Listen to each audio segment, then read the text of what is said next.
मुख्यमंत्री अभियोग प्रकोष्ठर जो दरखास्त गुड़िक लोकंकर ग्रहण करा जाउछि। आज हूँ ये अष्टम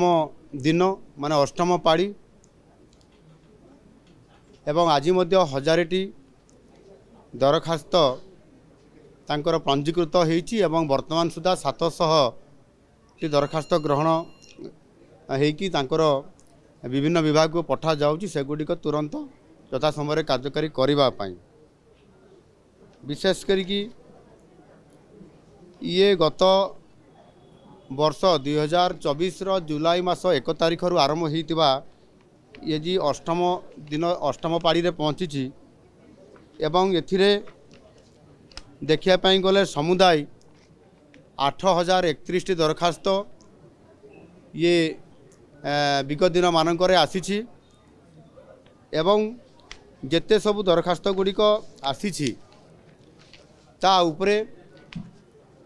परवर्ती पर्यायर मध्य विभिन्न विभाग सहित जोगाजोग करी रिजल्ट केमती हेबो एवं ये दरखास्त गुड़िक डिस्पोजाल केमती हेबो सेतिपाई मध्य त्वरित पर्यायर करा जाउछि। एथिरे जहाँ देखा जाइछि गत 1/7 रे 1420टी दरखास्त रिसीव होइतिला एवं डिस्पोज होइछि आपनकर 1280टी अर्थात 90% वर्तमान सुधा तार डिस्पोज होइछि ये केस मानकरे। परवर्ती 15/7 रे 88%, 5/8/2024 रे 86%, 23/9/2024 रे 84% एवं आपनकर 21/10/2024 रे 83%, 16/12/2024 रे 54% एवं गत 30/12/2024 रे 27% रो ये दरखास्त गुड़िक डिस्पोजाल होइछि। मोटामोटी भाव में 81% रो रिजल्ट अद्यावधि आम पाखक आसीछि एवं 8031 रु आपनकर डिस्पोज होइछि। 6545टी दरखास्तर समाधान होइछि। एठी जहाँ गोटे आपण माने प्रश्न पचारे किछि विरल रोगधारी शिशु किंबा वयस्क लोक माने मध्य एठी आसुचंती एवं किछि दिव्यांग माने भी आसुचंती सेमानकर विभिन्न प्रकार दाबी को दरखास्त माध्यम आनी तार समाधान करने से भी ये नुआ सरकार पाखरे आशा बांधी एवं से आशा भितर अनेकंकर समस्यार भी समाधान हेबारे लागिछि। एबे आज जो बौद्ध जिलार जो केसटी हेरम्भगिरी ये जो केसटी आसीछि ये गत बोध हुए गत 30/12/2024 रे भी ये पेशेंट आसीथिला एवं ताकू तुरंत एम्बुलेंस माध्यम रे कैपिटल हॉस्पिटल परवर्ती पर्यायर ताकू कटक एसीबी को पठाइला एवं सेठी तार समस्त प्रकार चिकित्सा गोटे मास धरी करागला मागुलारे संपूर्ण भाव में एवं ताकू औषध देकर घर को मध्य पठे दिगला एवं ए मासरे पुणी आउ थे से ग्रीवांस को आसी दर लंबा चिकित्सा हाँपाई जेहेतु ये जो रोगर ना है जेरोडर्मा रोग ये जेरोडर्मा रोग ये बहुत जटिल रोग एथिरे आरोग्य हबार बहुत माने कष्ट थाए तापर मध्य आम सरकार निष्पत्ति नहीं एवं ये रोग को किभली भाव भल करने एवं ताको परिवार को मध्य सहायता करने आज आसीथिला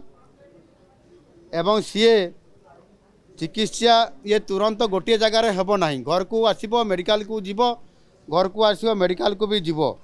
एवं आमे ताकू एठी आज देखिला परे तार आर्थिक साहाय्यर आवश्यकता पड़िला तुरंत ताकू सिंगल विंडो सिस्टम माध्यम आज दरखास्त देला आज इनक्वारी हैला आज ही डाक्तर ताकू रेकमेंड करले एवं आज ही मुख्यमंत्री तांकू 5 लाख टंकार अनुदान को अनुमोदन करले एवं आज तांकू अनुमोदन हैला पर जिलापाल तांकू आवश्यक अर्थ 5 लाख टंका भी जुगई देबे एवं सी घर तार मध्य नहीं चाड़ छपर घरटी अच्छी घरटीए से अनुरोध करिछि से परिवार को मध्य प्रधानमंत्री आवास योजना रे घरटीए तुरंत जोगे देवाई पंचायतराज विभाग को निर्देश दिखाई जो गुड़िक जटिल केस अच्छी एवं आउ गोटे सेमती जटिल केस आसीला तार मेडिकल आवश्यकता होता ताकू तुरंत कैपिटल हॉस्पिटल को एम्बुलेंस से पठे दि जाइए तार बर्तमान चिकित्सा चली एवं ताहार भी जहाँ आवश्यक हम सरकार संपूर्ण खर्च बहन करेंगे जो गुड़िक जटिल केस अच्छी जो गुड़िक जटिल समस्या अच्छी ताकू त्वरित पर्यायर समाधान करा जाउछि बाकी गुड़िक संपृक्त विभाग को पठे दि जाउछि एवं 90 दिन पर ताहार फाइल डिस्पोजाल होगापाई से प्रकार संपूर्ण भाव में फाइल प्रोसेस चालू रोची तापर भी जो गुड़िक हो पारुना पुनर्बार आउ थे ताऊपर पुनर्बार एग्जामिन करा जाउछि एनु निश्चित भाव में ये मुख्यमंत्री अभियोग प्रकोष्ठ जेभली भाव में आज लोकंकु साधारण लोकंकु एवं साधारण अभियोगकारी मानकर कथा को त्वरित पर्यायर समाधान करने ये मुख्यमंत्री अभियोग प्रकोष्ठ रे आमे नियमित भाव में या